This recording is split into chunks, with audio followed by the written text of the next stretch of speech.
আবু জেহেল আইসা বলতেছে, মোহাম্মদ তুমি তো ভাতিজা, এক এক সময় এক এক কথা কও, তোমার নিয়ে তো আসি বড় বিপদে। একদিন তুমি হেরা গুহাতে নামবা ইয়া কও তুমি বিলে নবী, কি কইতাম তোমার কথা বেড়া, আমনার মতো বেড়াই থাকতে তুমি কেমনে নবীও, এটা তো কখনো হিসাবে মিলাইতাম পারি না। তো তারপর আচ্ছা যাও, কইলে কইছো, আজকে আর নতুন কোনো কথা টথা আসেনি? এটা জিজ্ঞাইতেছে নবীজিরে আইসা। কে জিজ্ঞেস করে? মন দিয়ে শুনে, এদিকে ঘুরাবো না আমার লোকে। কে জিজ্ঞাইতে আছে? আবু জেহেলি জিজ্ঞা, নতুন কোনো কথা আজকে আছে? আচ্ছা, এটা কি জানার জন্য না টিটকারি মারার জন্য? তো বুঝা গেছে, টিটকারি মারার জন্য কইতাছে কোনো নতুন কোনো কথা টথা আছে? নবীজি কই, চাচা এমন একদিন জিজ্ঞাইছে, কালকে তো একটা আশ্চর্য ঘটনা ঘটছে। সুবহানাল্লাহ কইতেন না? আবু জেহেল আরো গুড়ান দিয়া বইছে, কই এই আশ্চর্য কথাটা তো বিচারণ দরকার, কারণ ফ্যাস লাগাইতে হইলে নর্মাল কথা দিয়া ফ্যাস লাগান যায় না, আশ্চর্য কথা দিয়া ফ্যাস লাগান যায়। এই আশ্চর্য কথাটা কি? আবু জেহেল করে ঘুরে বইসা নবীজির জিজ্ঞাসা কইতাছে, ভাতিজা আশ্চর্য কথাটা কি? কয়, চাচা আশ্চর্য কথা হইল, গত রাত্রে আমি শুয়েছিলাম আমার ফুফু উম্মে হানির ঘরে। তা আমি যখন শুয়ে রইছি, এমন সময় এই চোখ লাগিয়া গেছে, আইসা জিবরাইল আমারে সালাম দিছে, আসসালাতু আসসালামু আলাইকা ইয়া রাসূলুল্লাহ, আসসালাতু আসসালামু আলাইকা ইয়া, আসসালাতু আসসালামু আলাইকা ইয়া শাফিয়াল মুজনুবিন, আসসালাতু আসসালামু আলাইকা ইয়া রাহমাতাল লিল আলামিন। আল্লাহর নবী কয়, চাচা জিবরাইল এসে কয়, ও মুহাম্মদ আপনি তাড়াতাড়ি করে উঠেন। আমি লাফ দিয়ে উঠলাম, আমাকে ওযু করানো হলো, আমি ঠান্ডা পানি দিয়ে ওযু করে যখন বের হলাম, আমারে ধরে ধরে আমাকে কাবার কিনারে এনে হাজির করা হলো। কেউ জাগনা নাই, পাখিগুলো আপন নিরে ঘুমিয়ে পড়েছে, গরুগুলো গোয়াল ঘরে ঘুমায়, শিশুরা মায়ের বুকে ঘুমায়, আর প্রিয়তম স্বামী প্রিয়তমা স্ত্রীকে নিয়ে ঘুমিয়ে পড়েছে। আমাকে জিবরাইল এসে উঠালেন, কাবার কিনারে নিয়ে গেলেন, সাথে সাথে আমার শোয়ানো হলো, আমার সিনাটা কেটে আমার সেনা সাক করা হলো। বলেন সুবহানাল্লাহ। সেনা সাক মানে কি? এটা নিয়ে অনেকের সন্দেহ ছিল যে সেনা সাক একটা মানুষের সিনা কাইটা ফেললে মানুষটা আবার বাঁচে কেমনে। এখন যখন দেখা গেছে যে আমরা কুদ্দুস ভাই সাহেব ওপেন হার্ট সার্জারি করে বাইতে আনসইতে আছে, তখন বুঝছে না, অহন যদি বাংলাদেশও এবার আর সিনা কাইটা তারপরে কলজা কুর্তা বার করে দুইয়া টুইয়া ভিতরে ঠেলা দিয়া দিয়া আবার সেলাই করলে আইলে যদি এবার গৃহস্থী করতে পারে, আলসইতে পারে, সংসার করতে পারে, তাইলে নবীজিরও ফেরেস্তায় ফারবো। সুবহানাল্লাহ করা যায়, ফারবনিও নবীজিরও শোয়াইছে। নবীজি কয়, আমি কোনো বেহুশ না, অপারেশন থিয়েটারেও নিছে না, আমার কোনো সেন্সলেসও করছে না, আমার চুট করে ফুস দিয়া এই হাতে গলার নিচেরতে আরম্ভ করে একবারে নাভি পর্যন্ত টান দিয়া কাটা ফেলাইছে। কাটটা ছাটনাগুলো উল্টাইয়া আমার ভিতরে হাত দিয়া আমার কলবটারে বার করিয়া এরপরে জমজমের পানি দিয়ে ধুইয়া আবার ভিতরে দিয়া সিনাডি দিয়া এরপরে টান দিয়া ধইরা চামড়া সেলাই করিয়া আমার দাঁড়া করাই দিছে। আমি দুঃখও পাইছি না, এর লেগে ওমাকে কইয়া চিল্লা ঢুকছি। জোরে কইতেন না সুবহানাল্লাহ। এরপরে কি হইলো? চাচা এরপরে আর কি কইতাম কন, আমারে এরকম গাধার মতো একটা প্রাণীর উপরে না বসাইছে, এটার নাম দিলে বুড়া। এটা তো আপনি দেখছেন না, এমনি না হর হর করে কামের কাম তো কিচ্ছু না। এই বুড়াকের ভিতরে উড়াইয়া জিবরাইল আমারে ধইরা শো কইরা একটা উড়াল দিয়া আমারে লইয়া গেছে কাবার এই বাইতুল মাকদাস মসজিদে আকসা যেটা, এইটার সামনে নিয়ে আমারে নামাইছে। আর আস্তে কোন সুবহানাল্লাহ। তারার সুবহানাল্লাহ নমুনায় মনে কয়, যেমন আমরা মির্জানগর তো 15-20 দিন আগে একজন বাইতুল মুকাদ্দাস থেকে ঘুরে আইছে, নমুনায় কয় আর কি।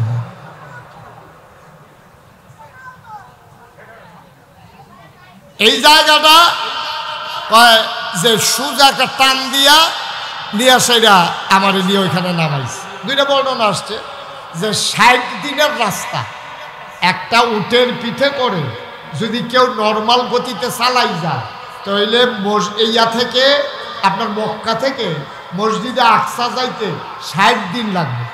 কয়দিনও কথা বলো কয়দিন? আরেকটা বর্ণনা আসছে আইতে যাইতে লাগবো 60 দিন। তো আইতে যাইতে যদি লাগে 60 দিন, আইতে যদি লাগে 60 দিন, কয়দিন হইছে? আর যাইতে যদি 30 দিন, আইতে 30 দিন, 60 দিন। আর যদি 2-3 দিন থাকে এটা তো লগে যুগ হইব। নবীজি কয় গত রাইতে এই ঘটনা ঘটছে যে আমারে লইয়া গেছে। আবু জাহেল বুদ্ধিমান মানুষ তো, এবার হিসাব মিলাই লইছে। তুমি ওখান কো আমি না আপনার সামনে বইয়া রইছি। কয় বেড়া যাইতে লাগে 30 দিন, আইতে লাগে 30 দিন। গত রাইতে তোমার এই ঘটনা ঘটছে, তুমি আমার সামনে বইয়া রইছ। আচ্ছা শেষ করো, কথাটা শেষ করলে আর পরে বুঝব। আচ্ছা যে একটা ফ্যাস লাগবো, এতে কোনো সন্দেহ নাই। যায় নতুন কিছু মুসলমান হয়েছি, এইটিও সোডানের মতো একটা লাইন করতে আস। নাউজুবিল্লাহ কর না কেন? যেটা কর না কেন নাউজুবিল্লাহ? নবীজি আবু জেহেল ডাক দিয়া কথা। এরপরে কি হইলো ঘটনা?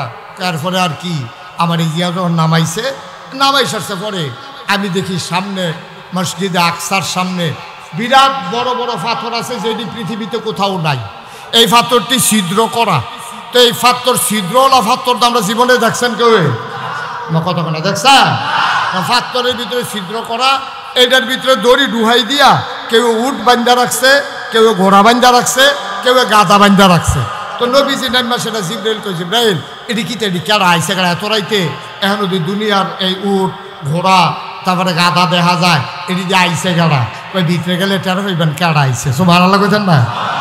নবীজি তারারে দেখে ভিতরে গেছে, গিয়া দেখে এত বড় মসজিদটা 1 ইঞ্চি জায়গা, একজন মুসল্লি দাঁড়ানোর মতো একটা জায়গাও মসজিদের ভিতরে নাই। পুরাটা মসজিদ খালি। কথা না খালি, পুরাটা মসজিদ ভরা। নবীজি জিজ্ঞাসা, জিব্রাইল ভাই এটি কেডাইনি? কয় এটি হইল ওই আদম থেকে শুরু করে একের আপনার ভাই ঈসা নবী পর্যন্ত সব নবী এবং রাসূলদেরকে আল্লাহ এখানে আইনা হাজির করছে। আল্লাহর নবী জানতে চাইলেন ওনারা এখানে কেন হাজির? আসেন ভেতরে আসেন। আল্লাহর নবী কয় জিবরাইল আমি ভেতরে কোথায় যাব? একটা লোক তো দাঁড়ানোর জায়গা নাই, আমি যাব কোথায়?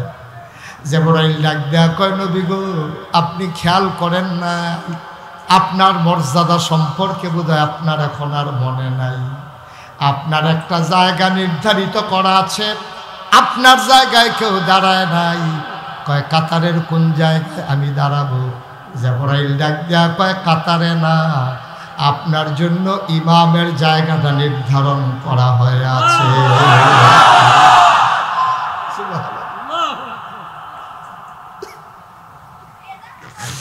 আল্লাহর নবী ডাক দিয়া কয় আদি পিতা আদম এই মজলিসের ভিতরে আছে, জাতির পিতা ইব্রাহিম আছে, আদমের সন্তান নূহ আছে, সুলাইমান নবী আছে, দাউদ নবী আছে।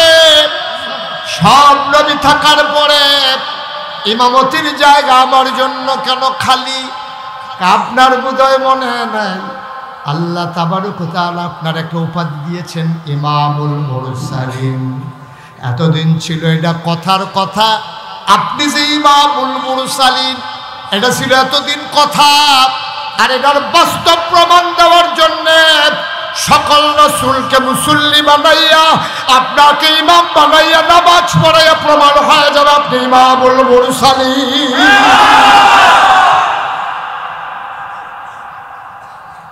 আজকে প্রমাণ হবে আপনি ইমামুল মুরসালিন। এই যে এতদিন ছিল এটা কথা, আজকে হবে বাস্তবতা। আপনি নামাজ পড়াবেন, সবাই আপনার মুক্তাদি হবে, আপনি হবেন ইমাম, আর সবাই হবে আপনার মুসল্লি। আবু জেহেল আছে নাকি গেছে গো? আবু জেহেল তো আরপরে কিটা করলাম পয়সা চার পরে আমি মসজিদে বাড়ুইলাম। পরে জিব্রাইল আমারে কয় এহানো থাহন যেত না, চল কয় এহানতে আমরা আরো একটু উপরের দিকে রওনা দেব। আবার করছি কিটা জিব্রাইল আমারে লইয়া এই 7 আসমানের উপরের দিকে রওনা করেছে। সুবহানাল্লাহ বলবেন না? এবার আবু জাহেল কয় ভাতিজা আর অজ্ঞই না, যে দূর অজ্ঞইছ এটা ঠিক ঠিক কথা লইল না চাচা, আমরা কি আপনি যে আমারে জিজ্ঞাসেন কথার জন্য না লড়ি, আমরা কি বাংলাদেশ হয় না অনেক আমরা ফালাই না কইয়া সেটা থাকে না, আমরা কি এই নবী যে আমরা কইয়া সেটা দৌড় দিলাম কেউ না কইয়া, আপনি কি হেয়া সাহেব বইয়া দিছে কইছি সুবহানাল্লাহ কইতেন না? আমি গেছি এটা সত্য। আচ্ছা ভাতিজা তো তুমি কি আর পরে 27 মনও গেছলা? আর উফরে না বেড়াইয়া সিদরাতুল মুনতাহা। তো আর পরে কিতা করলাম? আর পরে আবার কি আর পরে ঘুরে গেড়ে আইলাম, আইয়া সেটা তো ঘরে উঠতে রইলাম, কতক্ষণ পরে ফজরের টাইম হয়েছে উঠটা সেটা তো অহন দাবি আইয়া হলো বইয়া রয়েছে, আপনার লোকে তো দেয়া হয় সুবহানাল্লাহ কইতেন না? আচ্ছা ভাতিজা যেই কথাটা এখন আমারে কইলা, এই কথাটা আমি 2-4 জন লোক ডাক দিয়ে আনলে কইতে পারবেন না, কথাটা না কনের কি আছে? আপনি কারে কারে ডাক দিবেন দেন। তো তৎকালীন জমানায় এখনো পাহাড় দুইটা আছে নমুনা শুধু আর কি, একটা হলো সাফা একটা হলো মারওয়া। তো সাফা পাহাড় উঠতে কেউ বিপদ আপদ হইলে কেউ ডাক দিত, ও কেনা কই আছেন আমার কাছে দৌড়াই আইয়েন, আমার বড় বিপদ, আমরা ভাই আগুন লাগছে, আমরা ভাই ডাইট ঢুকছে, এখন যেমন মসজিদের মাইকে ডাক দেয় না, এইরকম সাফা পাহাড় উঠতে আবু জাহেলে ডাক দিছে, মক্কার সাহেব সর্দার মুরব্বী যারা আছো সব কাবার কিনার আসো, জরুরি খবর আছে। সবারে ডাক দিছে, পরে নেতায় ডাক দিছে, কর্মীর কি আর হুশ আছে? সব দৌড়াই আইসে পরে নবীজিরে বসাই রেখা আবু জাহেলে কইতাছে, আয় মোহাম্মদ ওই কথা যেটা কইসলা এটা আবার কতর কও সুবহানাল্লাহ কইতেন না? নবীজি কাও কথা তো হেই দে, গত রাইতে আমি ঘর হইতে হুড়া করে হইতে রইছি, তা আমার ডাক দেওয়া তুলছে, অজু করে সারছি, পরে কাবা ঘরের কিনারও নিচে সিনাটা কাটটা সিনা সাফ কইরা এরপরে আমার লয়ে গেছে গা মসজিদে আকসারে, না এরপরে 27 মান ভ্রমণ করে সিদরাতুল মুনতাহা আমি আইছি, কথা তো এই দে। তাই আবু জাহেল কথা শুনছুনি তোমরা কথা সব? কই জি শুনছি। কয় কিতা কইলো? কয় গত রাইতে গিয়া মসজিদে আকসা আর উফরে কইছে হেডি তো দরকার নাই, এই আন্ডার ভিতরে মসজিদে আকসাদ গছত কাটারে একটা উঠটা। কয় ভাই সাহেব আমি কালুকে আইছি। কয় তোর কয়দিন লাগছে? কয় যাইতে লাগছে 30 দিন, আইতে লাগছে কতদিন হয়েছে? তো মোহাম্মদে কি তারা গেল এরা এবার গত রাইতে গেছে, ওহন দিলে আমার সামনে বইয়া রয়েছে, আমি যে কই পাগল তোরা তো কথা শুনছ, আমি যে মোহাম্মদরে পাগল কই তোরা তো বুঝাইতাম পারি না, এবার বুঝো পাগল কারে কয়। এটা 60 দিনের রাস্তা, এবারে বেলে মাইক দিলে দুইটা রোয়ানা দিয়ে ফজরের আগে বেলে গুড়া গেড়ে আইয়া হত্যা রয়েছে, এটি বুঝি কথারই, এটি বিশ্বাস করণের মতো কথাটি তোরা এক। এখন যারা মক্কার নেতা টেতা আছে তারা কইতাছে, ভাই সাহেব আপনি আমরারে দমখান ঘুরতে, আপনি যেমন পাগল কোন আমরা কি ভালা কই, আমরা তো এবারে পাগলে কই, সুতরাং আমরা কোনো এবারে ভালা কই না, এবারে লইয়া বেশি নাচে আবু বকর ভাই সাহেব না, আবু বকর ভাই সাহেব এবারে লইয়া বেশি পাগল হয়েছে, এবারে ডাক দিয়া কথাটা শোনাই দেন, তইলে এবারের বারে ইসলাম ফিরতে যাবো, নবী আর মানত না, নাউজুবিল্লাহ কইতেন না। এবার একজন কইছে, আরে দৌড় দিয়ে গিয়া আবু বকরটা ডাক দিয়া লইয়া, তো আবু বকর সিদ্দিক গরো বইয়া রইছে, এমন টাইম একজনে ডাক দিছে, ভাই সাহেব বাইক নিও। তো আবু বকর সিদ্দিক কারা আমি আসতাম, আবু জাহেল ভাই সাহেব কইছে আপনারা কাবা ঘরের সামনে যাইতেন। তো আবু বকর সিদ্দিক তো দৌড় দিছে, মজলিস আইসা দেখে চতুর্দিক দিয়ে সব নেতারা বইয়া রইছে, কাবা ঘরের ভিতরে হেলান দিয়া আমার নবীজি চুপ মেরে বসে আছে, প্রশান্ত চেহারা, মনে হয় যেন ওই চোখের পাতারগুলো যখন পলক পড়ে মনে হয় যেন মৃদু মন্দ বাতাসে গোলাপ পাপড়ি দোল খাইতেছে, মনে হয় যেন চতুর্দশী পূর্ণিমার 4টা স্নিগ্ধ বদন নিয়া প্রশান্ত চিত্তে কাবার কিনারে তিনি বসে আছেন। সুবহানাল্লাহ বলবেন না? আবু বকর সিদ্দিক যখন নবীজিরে দেখছে, দেখেই আবু বকর সিদ্দিক কোনো দিকে খেয়াল না করিয়া নবীজিরে সালাম দিছে, আসসালামু আলাইকা ইয়া রাসূলুল্লাহ, আসসালাতু ওয়াসসালামু আলাইকা ইয়া হাবিবাল্লাহ, আসসালাতু ওয়াসসালামু আলাইকা ইয়া শাফিয়াল মুজনুবিন, আসসালাতু ওয়াসসালামু আলাইকা ইয়া রাহমাতান লিল আলামিন। সুবহানাল্লাহ। আল্লাহর নবী সালামের জবাব দিলেন, আলাইকুম আসসালাম রাহমাতুল্লাহ। এবার কারোর সাথে কোনো কথা নাই। আবু বকর সিদ্দিক এবার নবীজিরে ডাক দেয়া কয়, খেয়াল করেন, মূল কথায় আমরা চলে আসতেছি। গভীর মনোযোগ। আবু বকর সিদ্দিক কোন আবু জাহেল চিনে না, আবু লাহাব, উতবা, সায়বা, কারো দিকে কোনো খেয়াল নাই। নবীজির দিকে তাকাইয়া নবীজির মুচকে হাসি দিয়া জিজ্ঞেস করে, ইয়া রাসূলুল্লাহ, ইয়া হাবিবাল্লাহ, গত রাত্রে আপনি কোথায় ছিলেন? নবীজি কয়, আমি আসলাম। কথা খেয়াল করেন, নবীজি কয় গত রাত্রে আমি আসলাম না। এটি কইছে এতক্ষণ কাফেররার সামনে। আবু বকর কোনো এটি শুনছে না। শুনছো কথা না? শুনছে। আবু বকর ইয়া ঢুকে নবীজিরে কিচ্ছু কইতেও দিছে না, কাফেরও কিচ্ছু কইতেও দিছে না। আবু বকর ঢুকে কই, ইয়া রাসূলুল্লাহ, গত রাত্রে আপনি কই আসলেন? সুবহানাল্লাহ কইতেন না? কাফের একজন আরেকজনের দিকে চায়, কি তারে মোহাম্মদী কয় আসিল না, আবু বকরে কয় পাইছি না, তো বনছে না আনলাম দুই চড়াইতাম, এটা দুই সাক্ষী আরো ভিড়ছে। ঘটনা কি? এবারে কয় আসলাম না, আর এবারে কয় বিচাইটা পাইছি না, তো এটা সাক্ষী না হইলো, তো তোরা না বিলে চড়াইবি। কথা তো আর এবারে শুনছে না, কথাটা কইলে না দেখবেন ছুটে যাবো গা। এখন যখন কইছে গত রাত্রে আপনি কই আসলেন, এবার আবু জাহেল লাভ দিয়ে দাঁড়াইছে। দাঁড়াই ও, এই কথাটা কোনের লেগে তো তোমারে আনছি, তুমি যে এবার নবী মানো, এবারে কিতা কইছো শুনছ? কয় কি কইছে? কয় এবারে বিলে গত রাত্রে কাবা করে রেহেনতে বিলে মসজিদে আকসাদ গেছে, এরপরে বিলে কিতা কিতা উফরে যাইতে লইছিলাম, আমরা এটা শুনছি না, খালি দূরে সহ্য করতাম পারছি না। ও আবু বকর, তুমি তো একটা বিবেকবান মানুষ, ব্যবসা ট্যাবসা করো, যুগ বিয়োগ পারো, তোমার তো একটা আহল দিছে আল্লাহ। আচ্ছা কৌশন, এই মসজিদে আকসাদ যাইতে কয়দিন লাগে গেছনি? তুমি কহ আমি গেছলাম তো। কয়দিন লাগে? কয় 30 দিন। পাইতে লাগে কয়দিন? কয় 30 দিন। কত হইলো কয়দিন? কয় 60 দিন। কয় মোহাম্মদে কিতা কইছে শুনছুনি? কয় না। কয় মোহাম্মদে কয় এবার আই দিলে গত রাইতে গেছে, অহন আমরার সামনে বইয়া রইছে। আবু বকর সিদ্দিকে কয়, কয়টা কি নবীজি কইছে না তুমি বানাইয়া বানাইয়া কও? এটা কি নবীজি কইছে না তুমি আবু জাহেলে বানাইয়া কও? আরে আমি বানাইয়া তো কত কথাই কই, এত কি কইনি, এটা তো নবীজি কইছে। তো এবার নবীজির আর আবু বকর সিদ্দিক জিগায় না। আবু বকর কি কয়? ওই যে ইমান কারে কয়, কইতাম যে ইমান মুসলমান কারে কয়, এবার শুনে, এবার একটু মিলাইয়ের নিজের লগে।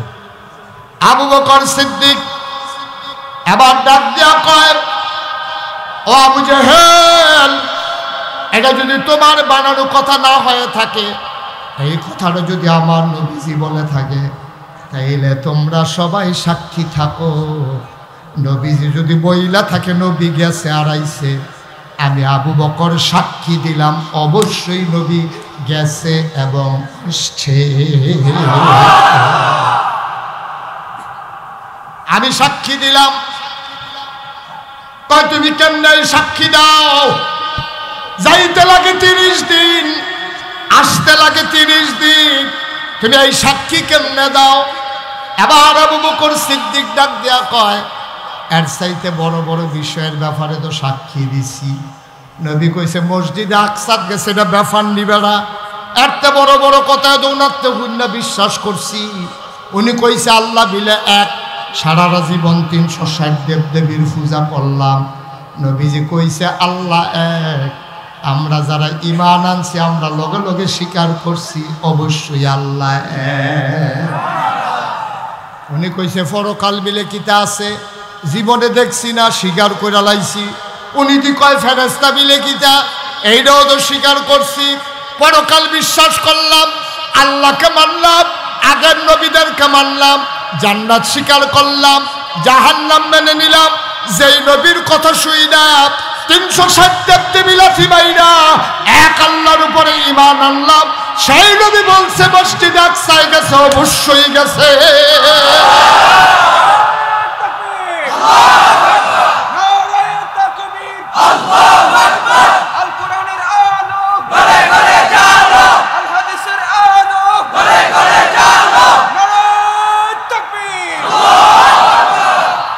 মির্জানগরের মুসলমান, ভিংলাবাড়ির মুসলমান, কোম্পানিগঞ্জের মুসলমান, ও এলাকার মুসলমান মন দিয়ে শুনো, এটার নাম হইল ইমান। তুমি দেখা শুই না বুঝা যদি মানতে যাও, এটারে ইমান কয় না।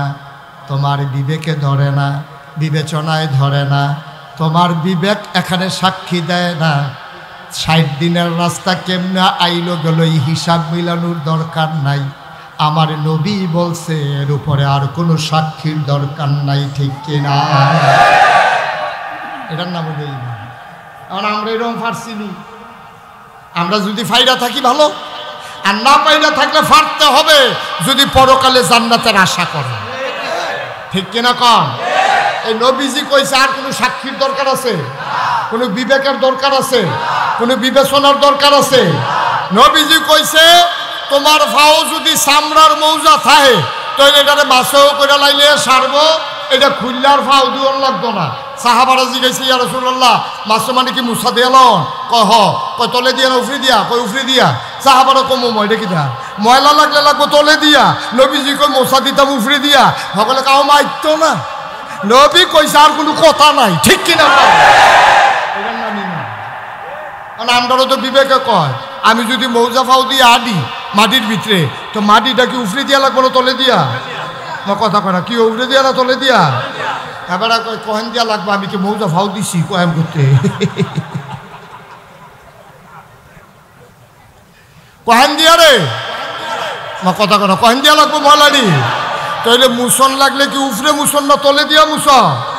বিবেকে কয় তলে দিয়া, নবীজি কয় উফরে দিয়া। তোমার বিবেক ফ্যান, নবীজির কথাই রায়, তিনি ঠিক কিনা কও? এটা কি শুধু এই জায়গার না সব জায়গা? তাইলে নবীজি যখন ১৫০০ খুব খেয়াল করেন, আমরা সিহন কথা তাইয়া বলছি। নবীজি যখন ১৫০০ বছর আগে, কয় হাজার বছর আগে মাশা, নবীজি যখন ১৫০০ বছর আগে মক্কায় আইয়া দিনের দাওয়াত দিছে, মক্কায় উনি টিকতে পারছেন না রে, গেছে গা মদিনায়। মদিনায় গিয়া সেটা উনি 10 বছর দুনিয়াতে ছিলেন। 63 বছরে নবীর ইন্তেকাল ফরমিয়েছেন। তিনি আজও মদিনায় মসজিদে নববীর কোণার ভিতরে তিনি ঘুমায় আর উম্মতের জন্য চিন্তা করে। সুবহানাল্লাহ বলবেন না? সেই নবী করিম সাল্লাল্লাহু আলাইহি ওয়াসাল্লাম তিনি মক্কায় থাকতে পারলেন না, গেলেন মদিনায়। মদিনায় গিয়া সেটা উনি কি করছে, সবাইরে ডাকাইয়া সবাইরে কইছে, ও আজ থেকে মদিনা একটা দেশ, তাইলে এই দেশের প্রেসিডেন্ট হইছে আমার নবীজি, ঠিক কিনা কও? মদিনা রাষ্ট্রের প্রেসিডেন্ট কারা? আমার কথা করা, মদিনা রাষ্ট্রের প্রেসিডেন্ট কারা? আমরা। নবীজি হইল আমরার প্রেসিডেন্ট। তাইলে বাংলাদেশও এত বড় বড় ফিস সাপ, এত বড় বড় লাট সাপ, এত বড় বড় ইমাম সাপ, এত বড় বড় আলেম ওলামা থাকার পরে আমরার প্রেসিডেন্ট, এমন প্রেসিডেন্ট আল্লাহ আমরার কান্দের উপরে দিছে। এবারে যদি নামাজটা পড়ান, এবারে যদি অজু নাই কইয়া দৌড় দিয়ে নালাইছে, এরপরে কইস, ঠিক কিনা কও? তাইলে অর্ধ এই মদিনা রাষ্ট্রের প্রেসিডেন্ট ছিলেন নবীজি। আর নবীজি এন্তেকালের সময় কইয়া গেছে, আল ওলামাউ ওয়ারাসাতুল আম্বিয়া, ওলামায়ে কেরাম হলো নবীর ওয়ারিস। তো নবীজি ক্ষেত রাইখা গেছে, এইটার মালিক আলেমরা না। নবীজি বাড়ি করে দিয়া গেছে, আমরা আলেমরা কোনো এটা দখল দেওয়ানোর ক্ষমতা নাই। নবী বাড়িও রাখা গেছে না, ঘরও রাখা গেছে গা, নবী ইসলামটা রাখা গেছে।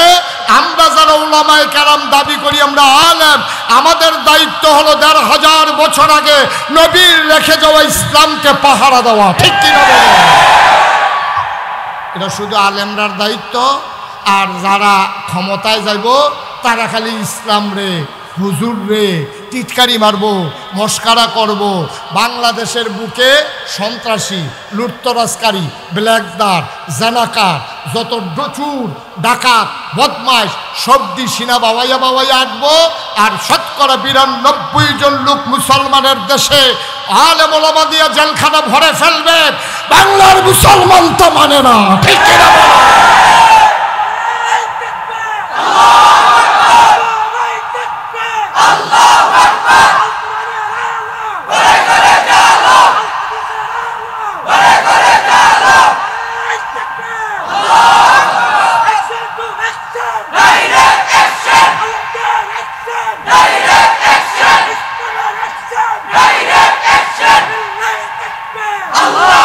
সবাই পড়ে না আমিন। তাহলে নবীজি যে প্রেসিডেন্ট আসিল, মদিনা রাষ্ট্রের যে প্রধান আসিল, এটা মিথ্যা না সত্য? কোনো সন্দেহ আছে কেউ? তাহলে নবীজি যদি মদিনা রাষ্ট্রের প্রেসিডেন্ট হয় আর আমরা যদি ওই নবীর ওয়ারিস, তাইলে বাংলাদেশ নামক 56,000 বর্গ মাইলের এই বাংলাদেশ